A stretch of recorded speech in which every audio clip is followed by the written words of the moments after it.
is Republican Congressman and member of the House Freedom Caucus, Representative Ken Buck of Colorado, also a former district attorney and federal prosecutor. And that's where I want to start. From your past life, sir, when you look at these 98 pages, particularly in the wake of 3 other indictments, what stands out to you? Do you believe this is a particularly acute threat to the former president on the legal side?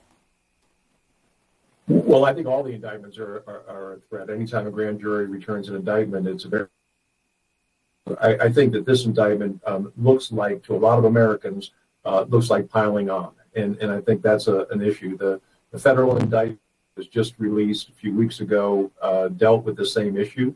It dealt with it not on a state-by-state basis, but it dealt with it as a federal issue. It was a federal election. The Department of Justice special counsel brought an indictment, and this just looks like another indictment that was piling on. It is different in some ways. The co-defendants have been charged in this indictment, so there are 18 co-defendants that will be brought to trial unless they enter into plea agreements or the cases are dismissed. But it is to me, when we're talking about a former president of the United States has never been indicted before, and now we have our 4th indictment that has the same subject matter as one of the federal indictments, it appears to be piling on. You mentioned that the 18 co-conspirators are named and charged in this 98-page indictment. One of those co-conspirators is a former colleague of yours, Mark Meadows, former congressman from North Carolina. I'm interested, just as somebody who served in the chamber, served in the conference with him, what do you make of his journey from one of the leaders of the Freedom Caucus to now alleged co-conspirator? I think Chief of Staff was in between those two moments, but how this all came to be. Yeah, not only is Mark a former colleague, he is a good friend of mine, and I feel very sad for Mark and Debbie and their family at this point. I think it's one of those issues where we'll see what the evidence is against Mark, as opposed to just being part of an overall effort to challenge the election results. Is he actually part of a criminal issue in this indictment? And I can tell you this is something that really strikes at the heart of who Mark is and what America stands for. I find it very hard to believe that someone with Mark's integrity would be charged in this way. Were you surprised that he was not an unindicted co-conspirator in the special counsel's case, particularly given there are elements of that case that deal with him? Obviously, there are clear elements in the Fulton County District Attorney's case and what we know based on the investigations that have taken place up to this point.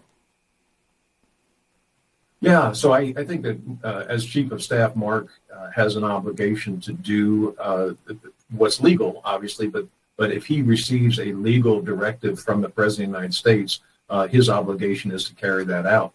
Now, the special counsel may have had other reasons for not including Mark as a charged defendant in this case. I have no idea what those reasons are.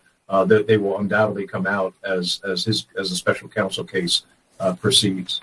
I mean, the theory, and I'm sure you've heard it, you work in Washington at least some of the time when you're not back in Colorado, is that he's potentially cooperating. We don't have any reporting on that. It's been one of the biggest questions, particularly since he wasn't in there. What are your thoughts on that?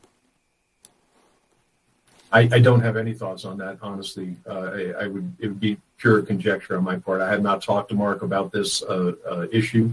I have not heard anything from the Department of Justice or anyone else indicating that he is cooperating or is not cooperating. Last one before I let you go, sir.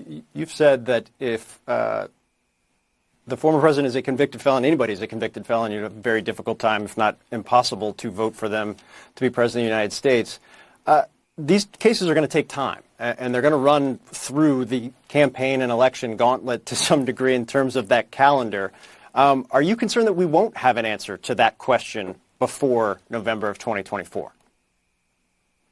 I can't say I'm absolutely certain, Phil, but I think that it is very unlikely that any of these cases get tried before the election in November of 2024, especially if Donald Trump is the Republican nominee. I think a court would almost have to kick that case until after the election. That won't be decided until August of next year, but trying to bring a case of this complexity and of this magnitude, especially the Georgia case, to trial before November would be really rushing a case like this. So I don't think we'll have that answer before the election. Quite a limbo for voters around the country. Congressman Ken Buck, appreciate your time, sir. Thank you. Thank you. And next, we head to Florida, where the Mar-a-Lago property manager charged in connection with to Trump's classified documents case faced a federal judge